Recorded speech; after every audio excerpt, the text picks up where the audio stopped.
हर खबर पर हमारी पैनी नजर, सच दिखाने का हमारा वादा, क्योंकि हम लाते हैं सच्ची और निष्पक्ष खबरें।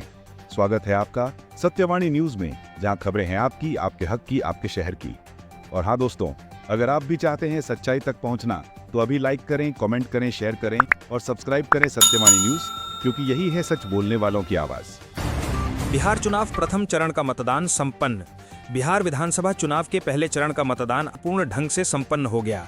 सुबह से ही मतदान केंद्रों पर मतदाताओं की लंबी कतारें देखी गईं। चुनाव आयोग के अनुसार मतदान प्रतिशत पिछले चुनावों की तुलना में थोड़ा बेहतर रहा। इस चरण में कई दिग्गजों की किस्मत दांव पर है और अब सभी की निगाहें आने वाले चरणों के मतदान और फिर नतीजों पर टिकी हैं। सुरक्षा के कड़े इंतजामों के बीच कुछ छोटी मोटी घटनाओं को छोड़कर मतदान प्रक्रिया सुचारू रूप से चली। गुजरात में नए मंत्रिमंडल का गठन, हर्ष संघवी बने उप मुख्यमंत्री।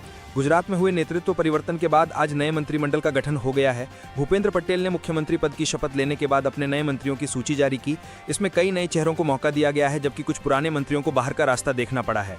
युवा नेता हर्ष संघवी को उप मुख्यमंत्री बनाया गया है, जिसे भाजपा की भविष्य की रणनीति के तौर पर देखा जा रहा है। इस नए मंत्रिमंडल के सामने आगामी विधानसभा चुनावों की चुनौती होगी। अयोध्या में दीपोत्सव की भव्य तैयारी, बनेगा विश्व रिकॉर्ड। अयोध्या में इस वर्ष दीपोत्सव को और भी भव्य बनाने की तैयारी चल रही है। सरयू नदी के तट पर लाखों दिए जलाकर एक नया विश्व रिकॉर्ड बनाने का लक्ष्य रखा गया है। इस कार्यक्रम में देश विदेश से पर्यटक शामिल होंगे। उत्तर प्रदेश सरकार इस आयोजन के माध्यम से अयोध्या को एक प्रमुख धार्मिक पर्यटन केंद्र के रूप में स्थापित करना चाहती है। दीपोत्सव के दौरान विभिन्न सांस्कृतिक कार्यक्रमों का भी आयोजन किया जाएगा, जो भगवान राम के जीवन को दर्शाएंगे। दिल्ली एनसीआर में प्रदूषण का स्तर बढ़ा, ग्रैप लागू। दिवाली से पहले ही दिल्ली एनसीआर की हवा एक बार फिर जहरीली हो गई है। वायु गुणवत्ता सूचकांक AQI के बहुत खराब श्रेणी में पहुंचने के साथ ही ग्रेडेड रिस्पांस एक्शन प्लान के पहले चरण को लागू कर दिया गया है। इसके तहत निर्माण कार्यों पर रोक और पानी के छिड़काव जैसे उपाय किए जा रहे हैं। विशेषज्ञों ने लोगों, विशेषकर बच्चों और बुजुर्गों को सुबह की सैर से बचने और मास्क पहनने की सलाह दी है। असम में उल्फा आई का सुरक्षा बलों के कैंप पर हमला। असम में प्रतिबंधित उग्रवादी संगठन उल्फा आई ने एक बार फिर अपनी मौजूदगी दर्ज कराई है। संगठन के उग्रवादियों ने सुरक्षा बलों के एक कैंप पर हमला किया, जिसमें 3 जवान घायल हो गए। इस हमले के बाद इलाके में सुरक्षा बलों ने तलाशी अभियान तेज कर दिया है। ये घटना राज्य में शांति प्रक्रिया को लेकर चल रही बातचीत के बीच हुई है, जिससे चिंताएं बढ़ गई हैं। पंजाब में नशा तस्करों के बड़े गिरोह का भंडाफोड़। पंजाब पुलिस ने एक बड़ी कार्रवाई करते हुए एक अंतर्राष्ट्रीय नशा तस्करी गिरोह का भंडाफोड़ किया है। इस अभियान में 5 तस्करों को गिरफ्तार किया गया है और उनके पास से बड़ी मात्रा में हेरोइन और अवैध हथियार बरामद हुए हैं।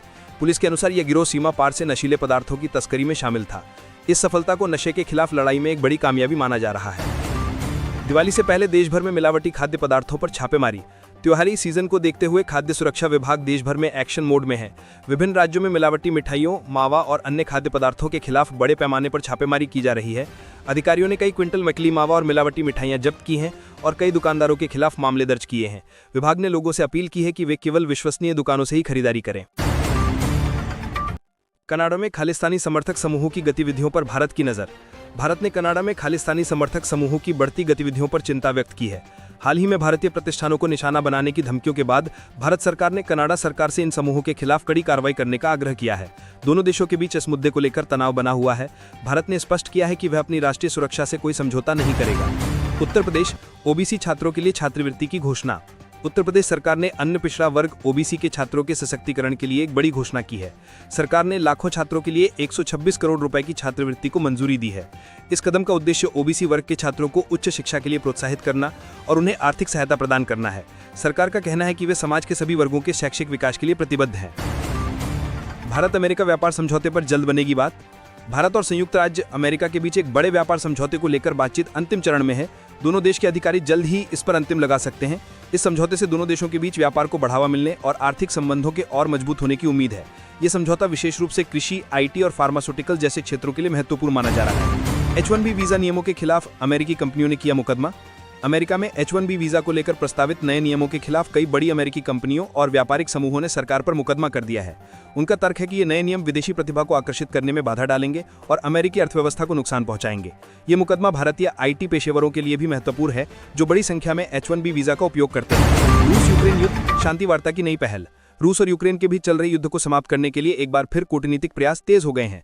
कई देशों ने मध्यस्थता की पेशकश की है और एक नई शांति वार्ता की रूपरेखा तैयार की जा रही है। हालांकि दोनों पक्षों के अपने अपने कड़े रुख के कारण अभी तक कोई ठोस प्रगति नहीं हो पाई है।